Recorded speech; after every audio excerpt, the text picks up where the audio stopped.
the worship of Baal. Yes. Let's start at the top. What is it?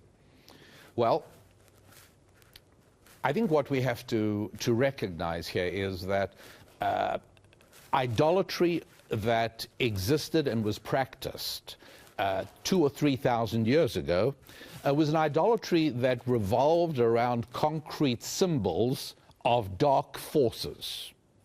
And so you had idols, and part of the entire movement that Abraham created, and of which you and I are now heirs 3,500 years later, revolved around the destroying of the physical manifestations of those dark forces.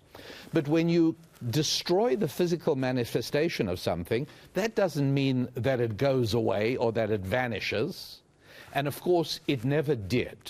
The dark and depraved side of human nature is as evident today in the United States of America and in the most sophisticated corners of America, perhaps especially there.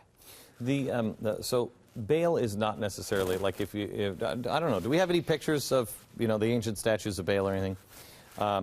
It's not necessarily that it is Baal by name or anything else. Do you believe this is a force? Because I do. Yes, I do. Okay. And let's also clarify one other thing, that the word Baal, and if you don't mind, I'll use the Hebrew pronunciation, which is Baal. Okay. Baal is a generic universe of idolatrous forces that all pull in the same direction. So, for instance, we have, in the book of Numbers, we have Baal Peor. Baal Peor is an idolatrous force that pulls at people, particularly in the direction of sexual depravity. That's one form of Baal.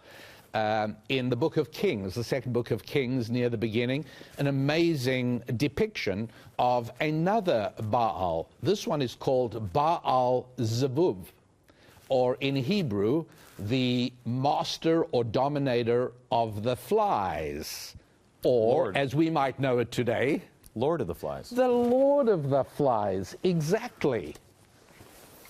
All right. This is obviously a very famous book, and then became a very famous movie. William Golding, 1954.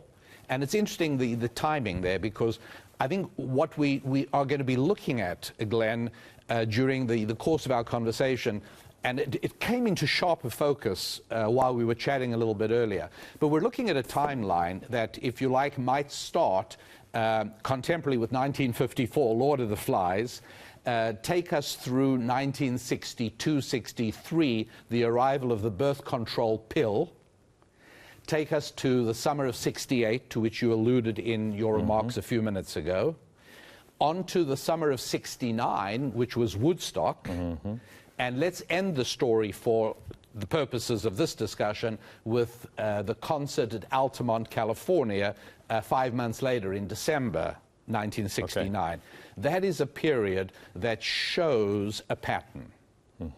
And perhaps if I can touch on one more thing before we launch into the material of the Baal, in the same way as we wanted to have everybody understand that we're not talking about any dark conspiracy, we're not identifying particular individuals. It's people rubbernecking on the highway, like you said. Exactly right. And there may even be people, I think, people of goodwill, people who have invested in the vision that you are providing to America, people who want to be with us, who inadvertently might even be assisting this simply by not understanding the blueprint. Got it. So let's also then just specify one more fact here. Hang on just a second. But you're not dismissing that there may be some that do recognize the pattern and are like, this is great. Yes. Okay. Yeah. I mean, it takes, unfortunately, yes. There's tragically, that's very true. Okay. Okay, so the last tool that we need, I think, to make this discussion effective and helpful for everybody is the recognition that truth is more reliably provided by means of a video tape than by a snapshot.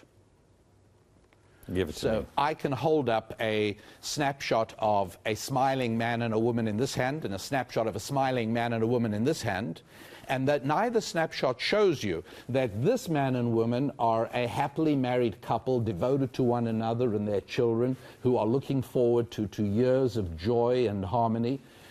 This couple over here is also married, except each one to somebody else, and they are stealing an afternoon of illegitimate bliss at the local hotel. Okay. And what lies beyond this photograph and not revealed in the photograph is the misery and the tragedy that is going to follow the exposure of that activity. So a videotape would have showed us everything. The snapshots show us absolutely nothing.